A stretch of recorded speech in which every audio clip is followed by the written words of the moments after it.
காசா இது 365 சதுர கிலோமீட்டர் கொண்ட சிறிய நிலப்பகுதி.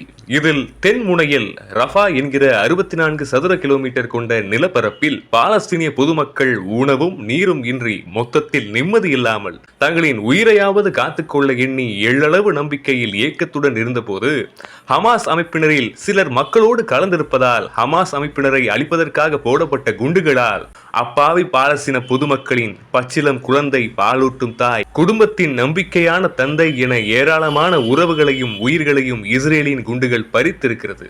இந்த நிகழ்வு சர்வதேச அளவிலான வருத்தத்தையும் எதிர்ப்பையும் சம்பாதித்திருக்கிறது.